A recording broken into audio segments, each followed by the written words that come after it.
poquito sobre lo que es equidad dentro de la AMD. Y pues contar un poco que la AMD se ha dado a la tarea de explorar otras formas de gestionar el conflicto, tomando en cuenta que el conflicto es intrínseco a las relaciones humanas. La división de equidad es un intento de generar procesos de mediación en ejercicios colectivos de diálogo. Los participantes de los debates acceden a ser cuestionados por afirmaciones o argumentos basados en prejuicios y se les informan los mecanismos causales por los cuales esas faltas promueven violencia.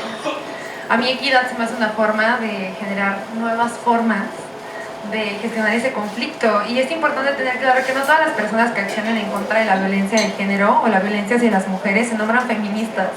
Creo que es muy importante esta plática por eso. Son muchas las mujeres y personas de la diversidad sexogenérica que han luchado desde contextos comunitarios y para las cuales elementos del feminismo dominante resultan no solo indeseables, sino inaplicables.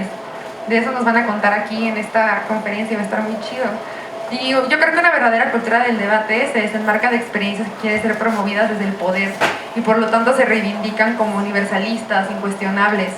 Somos muchas quienes nos nombramos feministas y desde ese sitio luchamos contra la opresión, el sistema. Sin embargo, sería una súper tragedia que la afinidad para construir un mundo distinto se diluyera al querer promover el feminismo o cualquier movimiento social como un evangelio.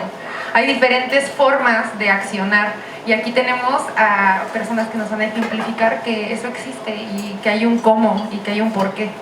Entonces, pues les doy la bienvenida a ustedes para que nos cuenten más de todo eso. Okay. Pues yo soy Wacker Trullar. Yo nací en Santo Domingo, República Dominicana, en un barrio que se llama Las Colinas, Sabana Perdida. Justo nací ahí en el laboratorio colonial, donde el maldito Colón llegó en algún momento y empezó este desmadre planetario.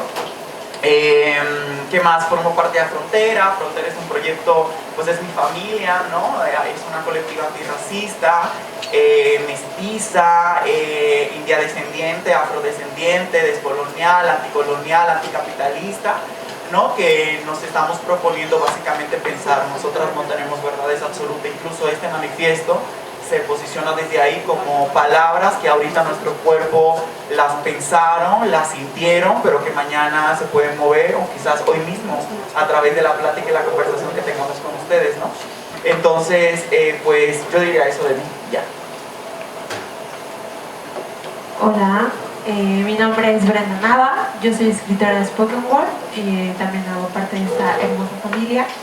A Frontera ha sido una posibilidad también para mí de poder llegar a distintos espacios, de poder construir tejido comunitario y bueno, ¿qué les puedo decir?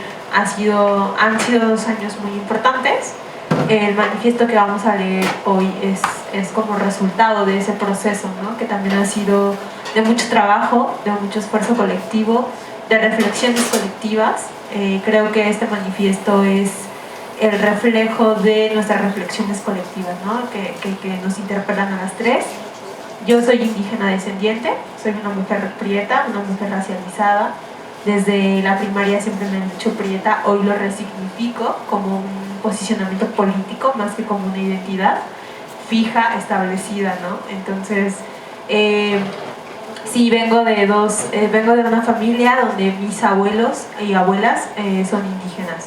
Entonces lo ocupo como una estrategia política, ¿no? Más que como una identidad. Y eso es lo que les puedo contar de mí. Hola todos y todas y todes, yo soy Valeria Angola, @valululu en Twitter. Ahí me gusta publicar algunas cosas. Hago parte de Afrontera, pero también tengo un podcast que se llama Afrochingonas, que les recomiendo en este momento escuchar y seguir. Soy una mujer afrocolombiana, también soy mexicana, soy una mujer prieta, negra, también soy mestiza, soy cimarrona, esa es mi identidad política. Eso tiene unas implicaciones, ¿no? Porque yo no me considero humana, justamente me considero un animal que se fugó de una plantación. Soy animal, soy bestia y por eso no soy feminista. Pero vamos a hablar de eso más adelante y adelante, Joaquín. Ya, vale, buenísimo. Sí, nosotros creemos que la humanidad es blanca, entonces decidimos dejar la humanidad, abandonarla. La humanidad es encarnada por Colón y nosotros preferimos habitar esa transitividad que encarna el Calibán, el animal, aquel que responde para atrás, aquel que responde mal, que escribe mal y que se ubica desde ese lugar no humano, ¿no? Entonces, bueno, empecemos este proceso porque quiero platicarles la dinámica. O sea, el manifiesto es como 11 páginas para que vean más o menos qué es lo que vamos a leer ahorita. Nos vamos a ir turnando, yo voy a leer una primera parte y así, ¿no? Hasta que terminemos el documento. Y al final vamos a tener, pues ya el espacio se abre, preguntas y respuestas y podemos dar opiniones, debatirlo, estar de acuerdo, no estar de acuerdo, cuestionarlo, ¿no? Porque el manifiesto tampoco es como una Biblia, no queremos tener Biblias, ¿no? Simplemente es como un posicionamiento político que nos atraviesa ahorita a nosotras y que queremos compartir con ustedes, y la intención principal es justamente porque podamos compartirlo. Evidentemente, como vamos a estar leyendo y como no somos humanas, nos vamos a equivocar porque leemos mal y eso es político también, y ahí ustedes van a tener paciencia, ¿no? Bueno, entonces voy a empezar a leer la primera parte. El manifiesto se llama Manifiesto Frontera 2.0, descentrando la continuidad colonial de los feminismos, desarmando las políticas estatales reterritorializantes de la vida y combatiendo los esencialismos que nos fragmentan. Este año nos reunimos a escribir de nuevo porque nuestro manifiesto es un texto vivo. Nos negamos a creer en verdades absolutas y en posiciones fijas que nos encarcelan la posibilidad de transformación y que no permiten la duda y el cuestionamiento como espacio político oportuno para habitar.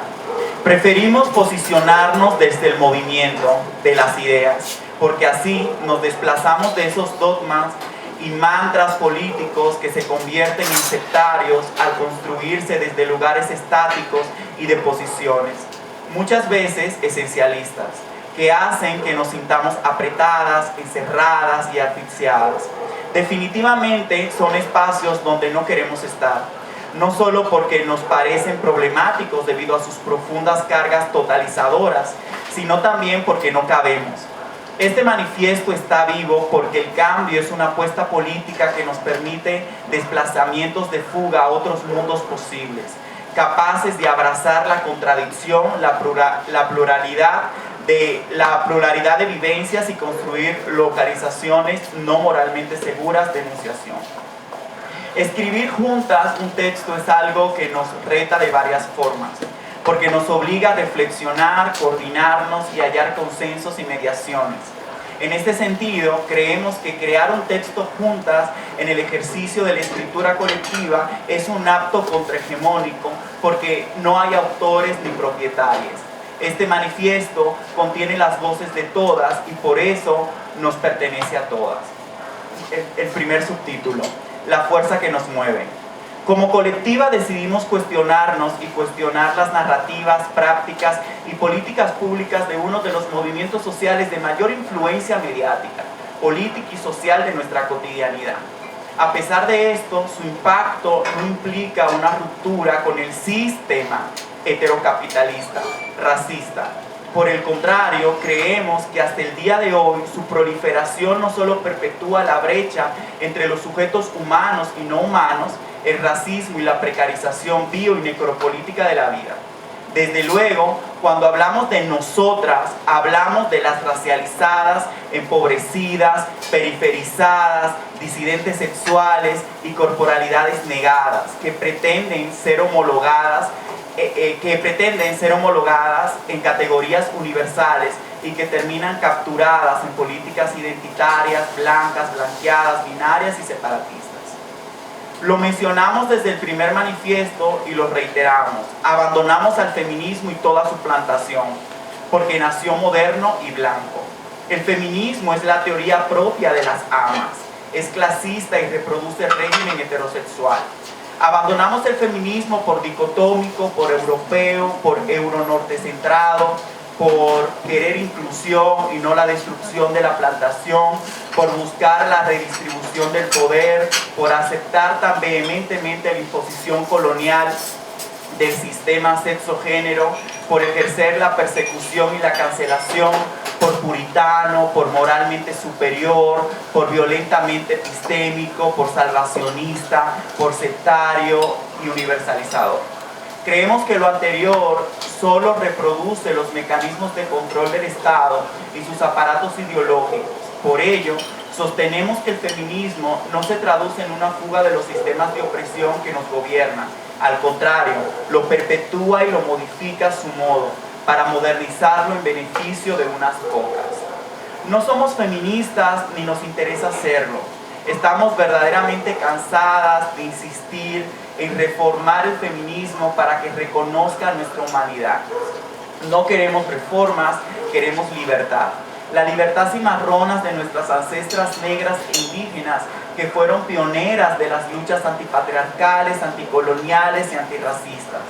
Respetamos profundamente los ejercicios pioneros de sistematización y de crítica que desde las prácticas políticas de estas mujeres racializadas han realizado diferentes corrientes de los feminismos negros, chicanos, del tercer mundo y postcoloniales.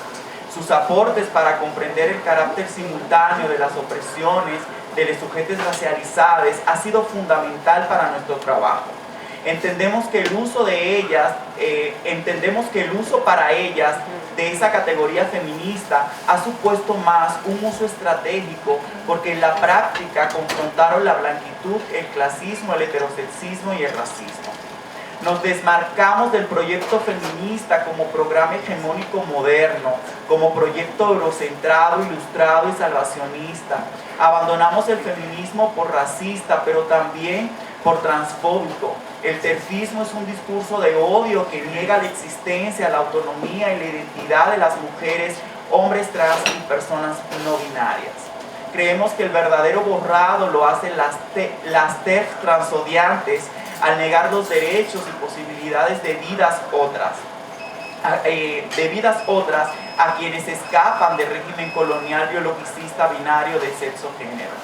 Reclamamos la autonomía de no vernos obligadas a nombrarnos feministas, ya que lo que verdaderamente importa son nuestras prácticas de resistencia, de construcción de vida en colectividad y de fortalecimiento del tejido comunitario entre personas racializadas.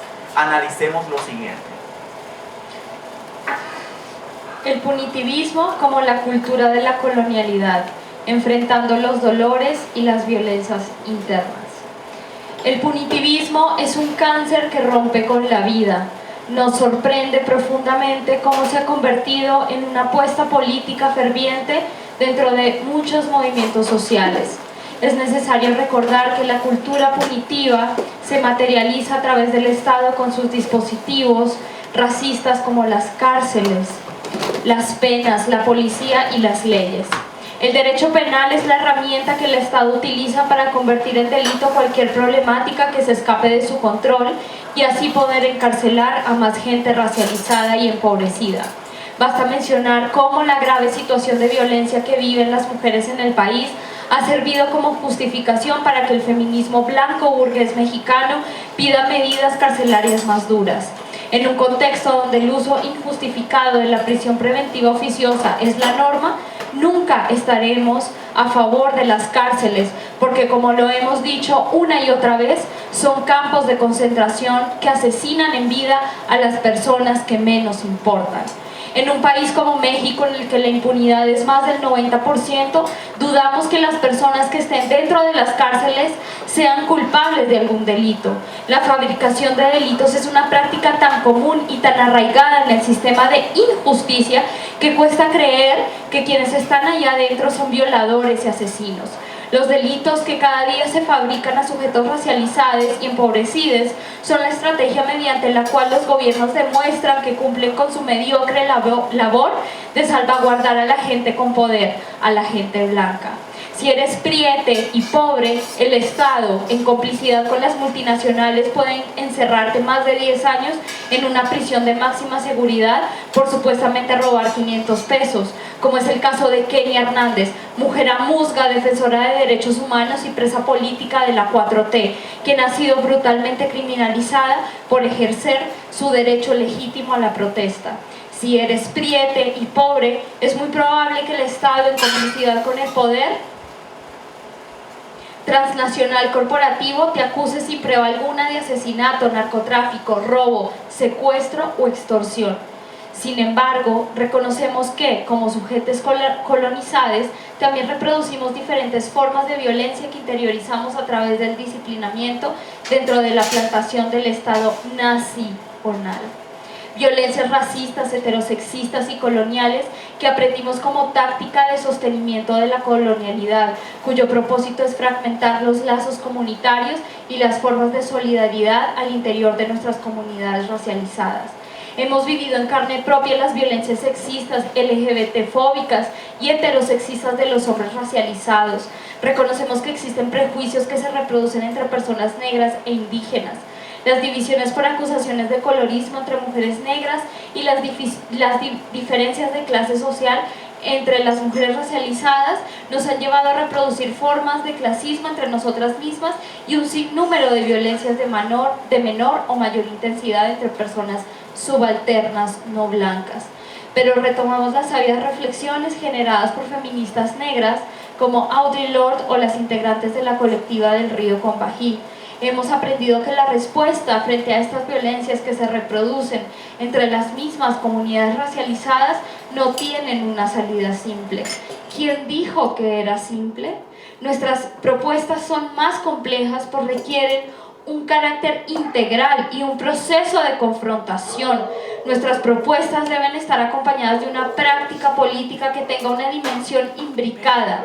Si bien es cierto que tenemos que enfrentar el sexismo, la homotransfobia y el heterosexismo de nuestros compañeros racializados, también creemos que al mismo tiempo es indispensable trabajar junto con ellos para eliminar el colonialismo interno que se les despropia y les convierte en carne de cañón al servicio de las máquinas de guerra, como bien lo ha señalado nuestra hermana y maestra Yuderquis Espinosa. Adrienne Maree Brown dice que la justicia transformativa es crucial para avanzar hacia una sanación colectiva. Según ella, imaginar otros tipos de justicia no punitiva es una forma en que podemos desarraigar el daño de nuestras comunidades y sembrar nuevas formas de estar juntos. Queremos sanar con nuestros compañeros, no castigarlos, ni expulsarlos, ni exponerles. Angela Davis, en su crítica al complejo industrial carcelario, nos ha dejado muy claro que no podemos cederle el poder a la policía y a las instituciones judiciales punitivistas. En nosotras está el poder de diligenciar y resolver los problemas de manera autónoma entre nuestras comunidades racializadas y con nuestros compañeros negros, prietos e indígenas. Si hay que resolver algo, no queremos jueces, no queremos instituciones, no queremos más leyes, no queremos mediadores, no queremos la injusticia racista que gobierna este mundo colonial y violento. Si hay que resolver algo, hagámoslo nosotras, ya dejemos esta maldita timidez. Rechazamos el mito del violador negro que la blanquitud cree y reproduce constantemente en los medios, en los memes y en el feminismo. Una justicia antipunitivista nos exige ver la complejidad de los problemas que nos atraviesan, no ser condescendientes pero tampoco ser crueles. Implica escuchar la versión tanto de la víctima como la del considerado victimario, confrontarlas, ir más allá de los hechos evidentes y profundizar en las causas ocultas, reconstruir el contexto de las acusaciones y analizar sus implicaciones estructurales y cotidianas. No creemos en el mantra feminista de yo te creo a secas, porque han sido muchas las violencias justificadas que se han permitido detrás de la edificación de estos esencialismos. Si bien reconocemos la gravedad de la violencia machista, también sabemos que no todas las mujeres son oprimidas, pero tampoco son víctimas, y que muchas son opresoras con privilegios y poder. Por eso nos distanciamos del feminismo blancoide y burgués que cree que la violencia hacia niñas y mujeres se resuelve con penas carcelarias. En cambio, abrazamos con todo nuestro ser formas otras de justicia más amorosas, comunitarias y transformativas. Sabemos que la injusticia hegemónica del Estado no tiene arreglo, está podrida. No creemos en reformar el Estado, ni la policía, ni sus otras instituciones. Apostamos por eliminarlas. Hacemos un llamado urgente para replantearnos lo que entendemos por justicia y construir juntos nuevas formas de solventar nuestros conflictos. Partimos del hecho de considerar que el conflicto no es malo en sí y que puede significar una oportunidad de transformación, pensar nuestros espacios, relaciones y comunidades en conflictos es producto de la falsa idea de amor romántico de Occidente y del colonialismo que nos gestiona. Anulación de la voz del otro, la cancelación como estrategia de los amos. Porque nos preguntamos día y noche cómo abolir las cárceles, también decidimos llevar el tema del abolicionismo a nuestra cotidianidad, con quienes nos relacionamos diariamente, nuestras familias, amistades, parejas, vecines y compañeros de trabajo. Creemos que la cancelación es una expresión del punitivismo y que es urgente alejar de nuestros espacios dinámicas dañinas como la cancelación, la exposición pública y el escrache que apela a una supuesta justicia. La cancelación es unilateral, busca la muerte social de otros y es colonial por definición. Colón siempre tuvo la palabra, la blanquitud siempre tuvo la razón, la Inquisición siempre tuvo la verdad. Europa se fundó como superior. Apostar por prácticas que anulen el diálogo es una injusticia y en eso no creemos. Diligenciar de forma constructiva y transformativa los conflictos que ocurren al interior de nuestros espacios es un compromiso político que decidimos asumir, porque creemos que de nada sirve promulgar el abolicionismo carcelario si replicamos en nuestras colectividades las lógicas del castigo estatal, como el aislamiento, la expulsión y la completa negación de la existencia social del otro. Consideramos que romper con las lógicas de la cancelación en nuestros espacios colectivos y comunidades implica un ejercicio de descolonización profunda de nosotros mismos. Es un ejercicio que implica cuestionar y confrontar la raza fascista que hemos interiorizado y que muchas veces reproducimos. Eso implica reconocer que los ejercicios de poder y dominación no vienen únicamente desde afuera, sino que se han hecho efectivos porque los hemos asimilado y de forma interna. En nuestras prácticas políticas, estos ejercicios muchas veces se encuentran profundamente arraigados al punto en que nos cuesta reconocerlos porque los hemos naturalizado e incluso de manera inconsciente.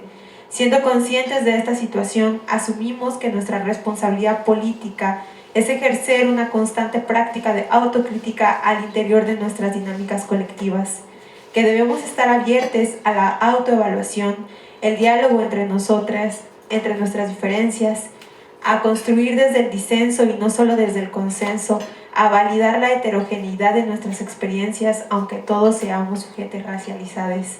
Apostamos por una política del estar dispuestos a construir desde nuestras diferencias ideológicas y nuestras distancias y nuestras distintas formas de asumir e interpretar el mundo. Apostamos por estar abiertos a construir redes de apoyo económico, emocional y afectivo. Apostamos, pues creemos que nuestros procesos de crisis y sanación deben afinar y fortalecer más nuestros procesos de acompañamiento, como los compañeros del colectivo atraviesan en distintas dificultades de cualquier tipo. Creemos en un amor que mata al amo, un amor que aparta a un amor que parta de estar dispuestos a hacer llamados de atención cuando estemos cometiendo errores, desde la sinceridad radical y la empatía. Un amor que está dispuesto a reconocer los errores que se cometen sin tener que pasar por procesos de enjuiciamiento, linchamiento o juzgamiento punitivo entre pares. Hay que recordar que nuestros compañeros no son el Estado. La cancelación no es más que interiorizar la lógica del punitivismo del Estado y de sus aparatos ideológicos en nuestras vidas cotidianas y en nuestros espacios políticos. La cancelación nos lleva a asumir a nuestros compañeros de luchas como enemigos, a desconfiar entre nosotros y a invertir un mayor esfuerzo y energía en el mandato interno que en el desarrollo de estrategias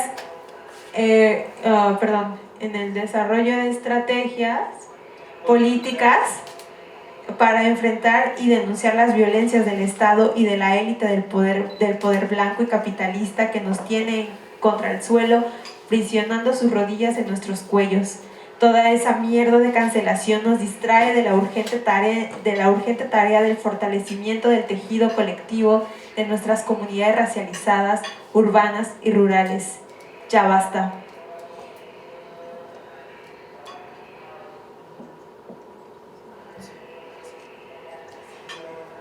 Ok. El otro subtítulo es la interseccionalidad como el parche liberal del feminismo. De la feminista radical a la salvadora blanca interseccional solo hay una línea narrativa despolitizada e inclusiva de distancia. No es casual que el capitalismo liberal haya cooptado las narrativas del feminismo de por sí blanco y las haya modificado con el transcurrir del tiempo.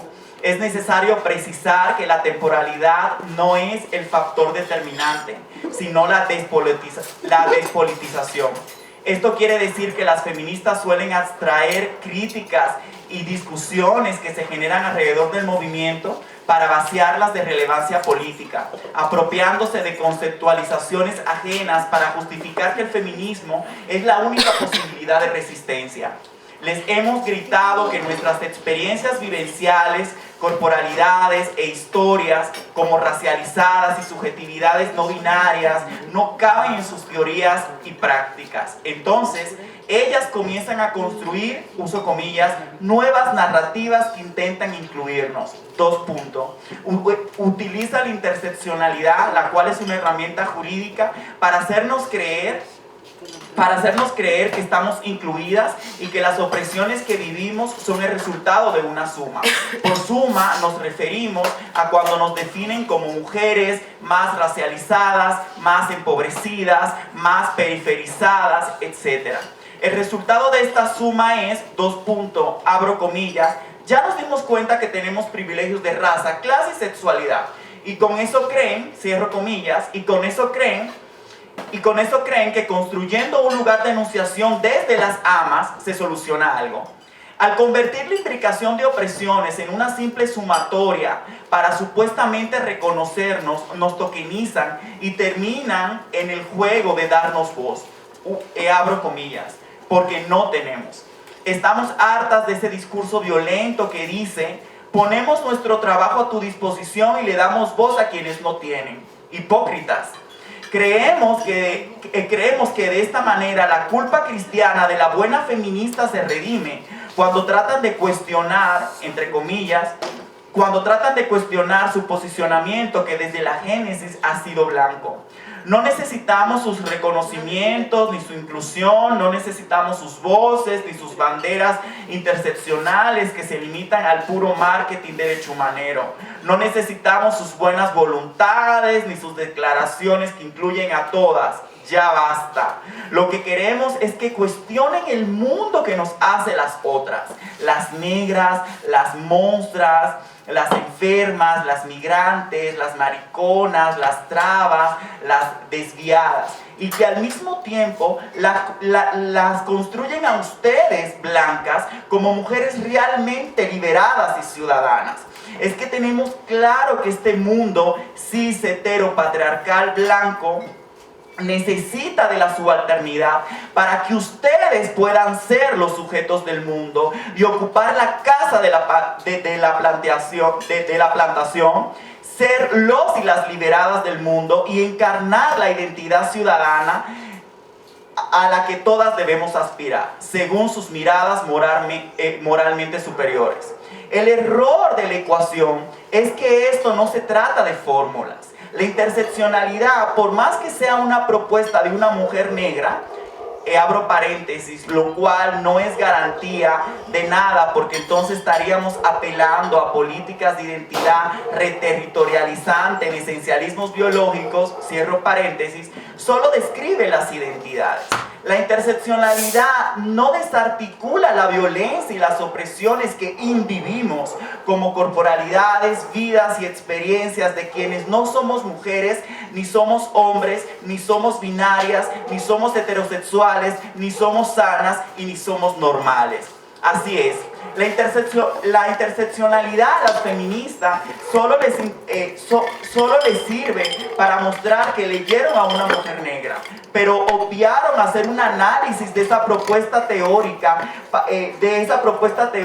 para no entender que no hay jerarquía de opresiones entre los condenados de la tierra, pero sí en las relaciones de dominación. Además, esta realidad se hace extensiva a toda la comunidad, una comunidad donde el sujeto político, desde luego, no solo somos las mujeres racializadas, porque no solo las mujeres racializadas somos quienes vivimos la imbricación de opresiones. El terfismo del antirracismo se llama colorismo.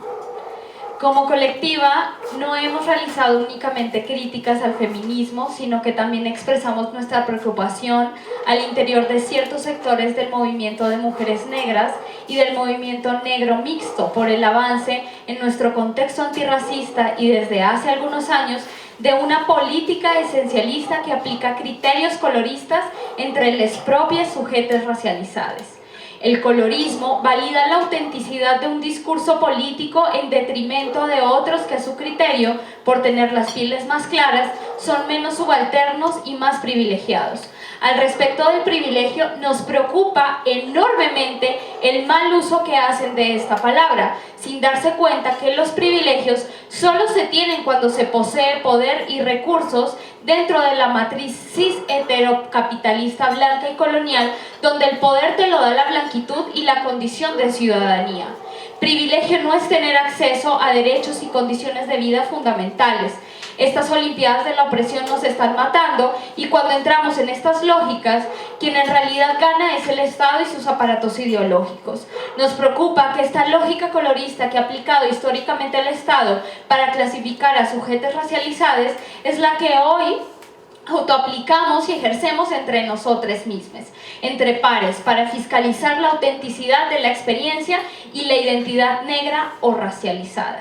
Creemos que es sumamente peligroso que en el marco de las políticas antirracistas se esté reproduciendo el papel del colonizador que clasifica a la propia gente racializada de acuerdo a sus niveles de melanina y que pretende determinar quién es más oscuro o claro, asociando mecánicamente los tonos más oscuros de piel a una mayor legitimidad política.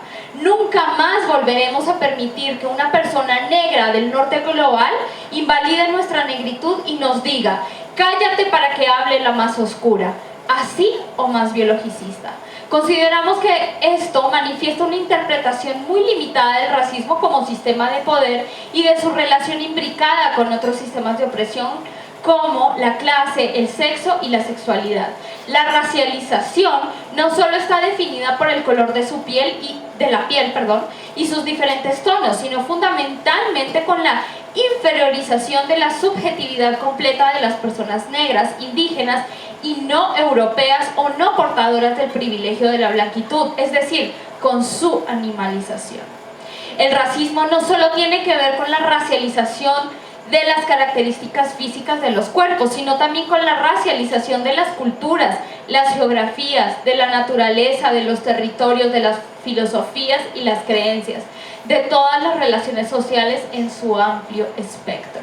En este sentido, no estamos negando que el colorismo o la pigmentocracia ha sido una de las estrategias usadas por el colonialismo europeo y las élites criollas de las naciones latinoamericanas y caribeñas para imponer jerarquías entre los sujetos racializados y dividirnos, generando separaciones y fracturas entre nosotros, haciéndonos creer que por la vía de la ideología del mestizaje que dicta que entre más claros seamos, más ventajas podríamos obtener y mayor movilidad social podríamos alcanzar.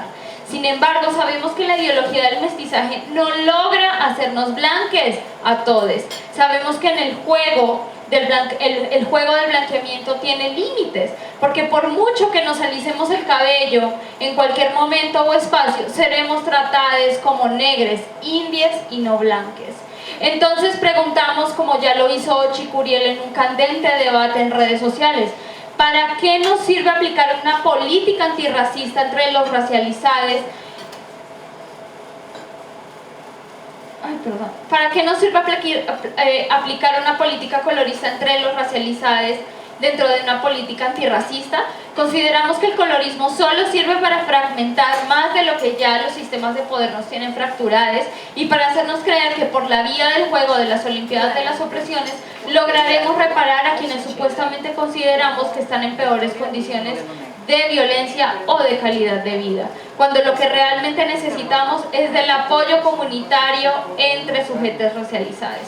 Como ha expresado Yuderquis Espinosa, no nos liberaremos de uno en uno, nos liberaremos en colectivo. Quien termina liberado, entre comillas, en lo individual, está realmente asimilado en los tentáculos colonizantes del Estado.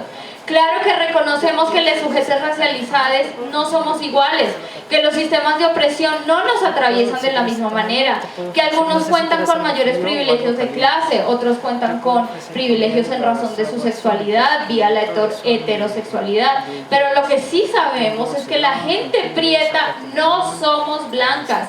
En algunos contextos se puede tener ciertas ventajas por ser hombre. Y bueno, tenemos claro que las opresiones imbrican de manera más complejas que las que estamos nombrando aquí. Algunos de nosotros sufren los embates de las opresiones de manera más profunda. No pretendemos equiparar las experiencias de violencia que puede vivir, por ejemplo, un hombre prieto recogedor de basura frente a una mujer negra profesional con mejores condiciones económicas. No obstante, lo que sí tenemos claro es que la profundidad de las violencias imbricadas no se explica solamente por tener la piel más clara o más oscura, sino por la complejidad con la que funciona la matriz de opresiones. En el ejemplo que usamos, el hombre prieto recogedor de basura podría perfectamente tener la piel más clara que la mujer negra profesional y sin embargo contar con peores condiciones de vida. La cuestión aquí, y lo que debería importarnos, es que ninguna de estas dos personas escapan o están libres de vivir violencias racistas, aunque sus experiencias tengan características distintas y usen diferentes capacidades de confrontación y negociación frente a las violencias. Porque dentro de una política antirracista lo que debería importar es la forma en la que ambas personas racializadas se coalicionen y se apoyan entre sí para la denuncia de esas violencias, reconociendo sus diferencias experienciales localizadas y poniendo las mayores ventajas que una de ellas pueda tener al servicio de la otra, pero nunca negando el dolor ajeno, midiendo el sufrimiento e invalidando la experiencia de alguna de las dos, o estableciendo que solo una es la que tiene derecho a hablar y que la otra debería callar para siempre y desaparecer del panorama político dentro de un movimiento antirracista que por definición debería ser plural. Habría que cuestionar profundamente si cuando aplicamos políticas de identidad que recaen en políticas coloristas para medir la autenticidad de la experiencia de la actuación y de la actuación política, lo hacemos verdaderamente en razón de reparar a las más oscuras, tratándolas además de forma victimista y paternalista, o si lo hacemos como una forma de invalidar las voces que no nos gustan, las voces que son incómodas, porque hemos visto en la práctica que las oscuras se vuelven claras y las claras se vuelven oscuras cuando se trata de invalidar el discurso y la práctica política de aquellas compañeras que no nos caen bien o con quienes hemos podido tener alguna diferencia política o personal. Entonces, ¿se trata realmente de colorismo o se tratará más bien de la política amigo-enemigo basada en la idea de que quien no está conmigo está contra mí? Lo dejamos hasta ahí como un tema pendiente porque creemos que es justo aquí donde hace falta dar un debate más profundo, ojalá cara a cara y no solo a través de la comodidad que permite la acusación colorista a través de las redes sociales. La representación como mecanismo de captura. La representación sin proyecto político es asimilación y captura.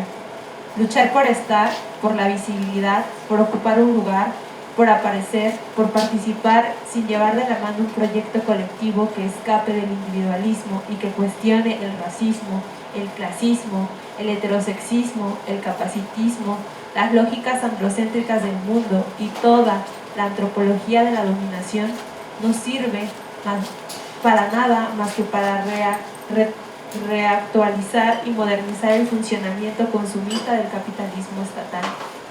Se tiene que cuestionar las políticas afirmativas neoliberalizantes que reterritorializan los cuerpos desbordados del mundo a favor de la matriz heterocapitalista que dirige las vidas subalternas para saciar sus necesidades a costa de nuestros dolores, convirtiéndonos en productos de consumo,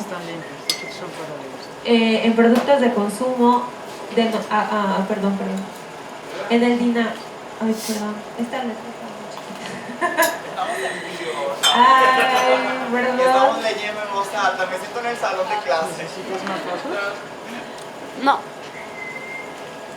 En el dinamismo del mercado.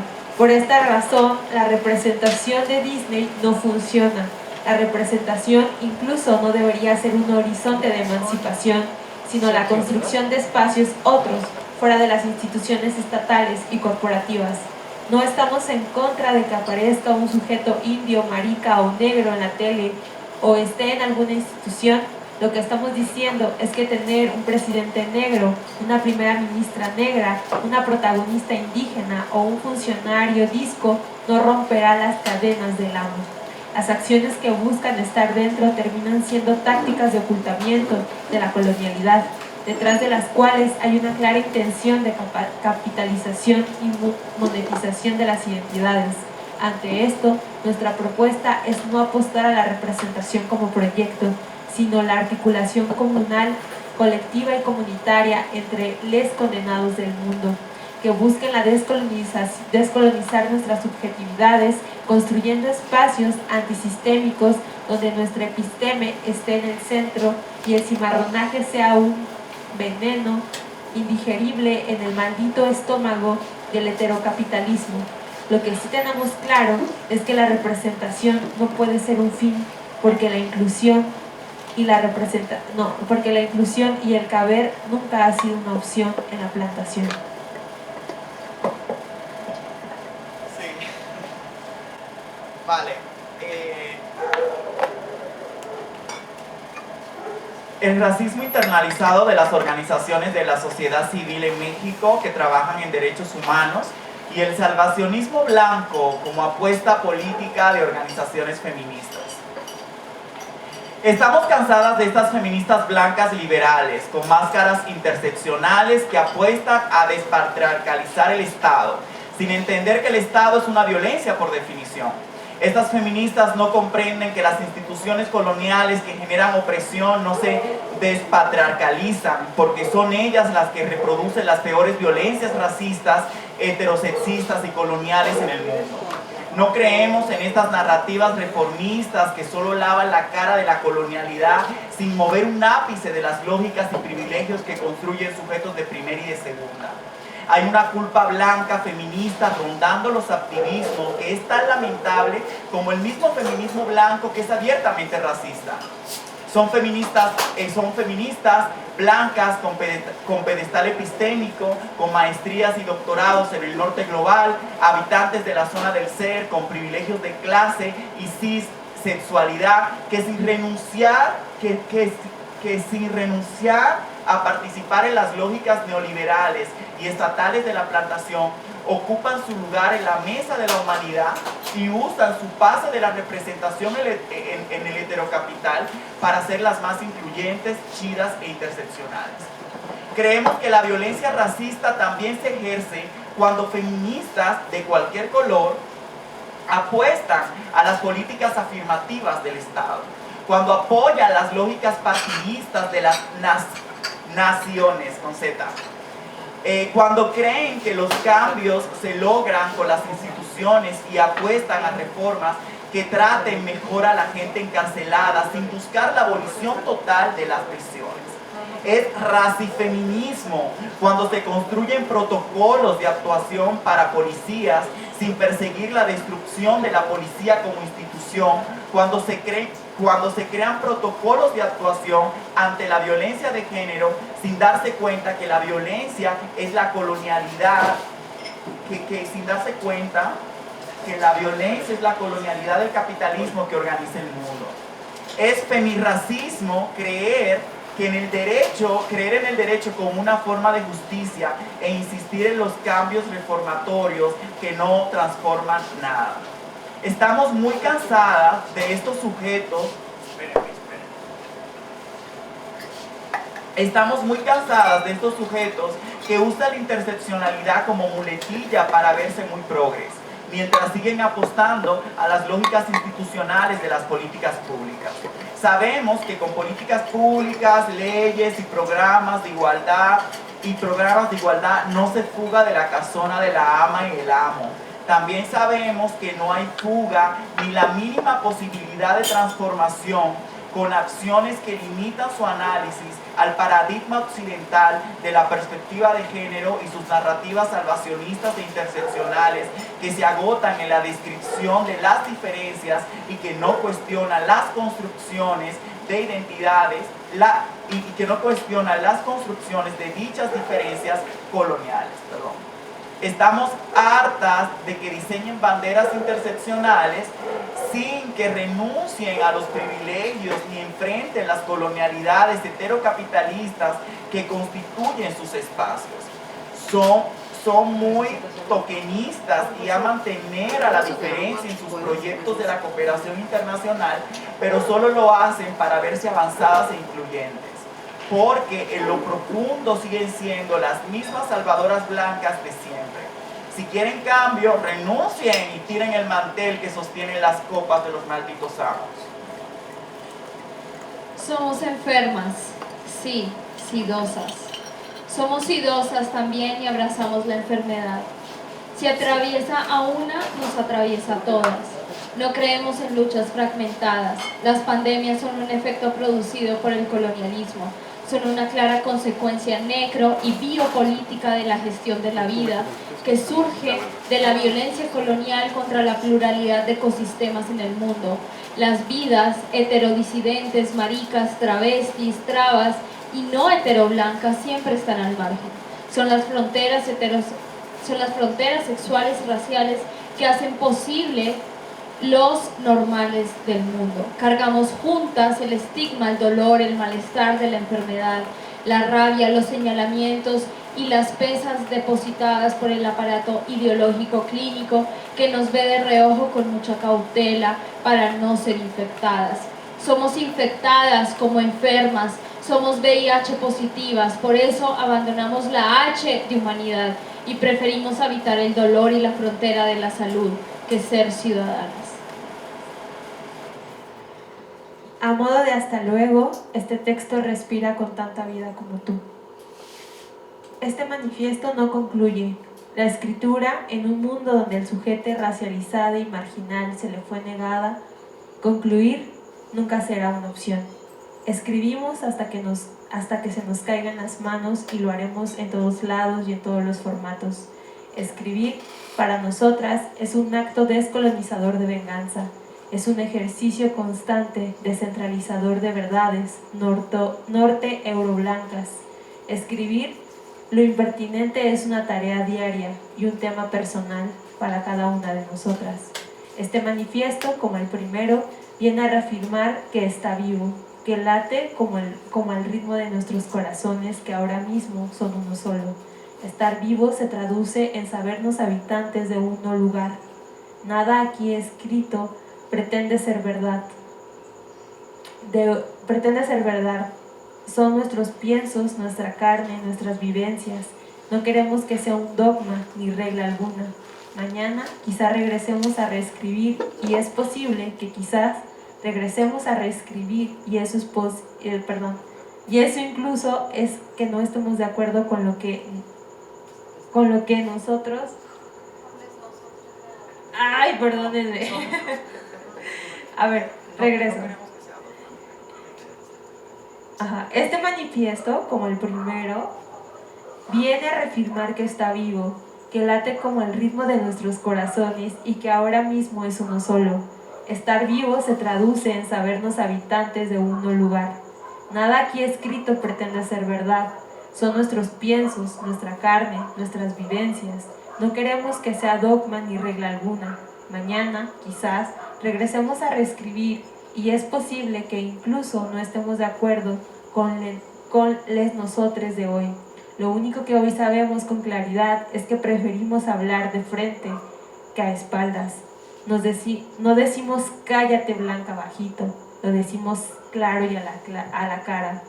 Como María Lugones, no queremos hablar por ti, queremos hablar contigo. Hablemos ya y dejemos esas indirectas que nos fragmentan. Y así como soñaba Celia Cruz cuando cantaba Memba Colorá, estas líneas significan algunos trazos en las construcciones de nuestro camino en busca de la libertad. Como el pájaro, quiero mi libertad recobrar. A frontera colectiva. Disculpen. Dice, desde la sinceridad radical, con dureza contra el problema y con amor hacia ti, persona, lo dejamos aquí. Disculpen.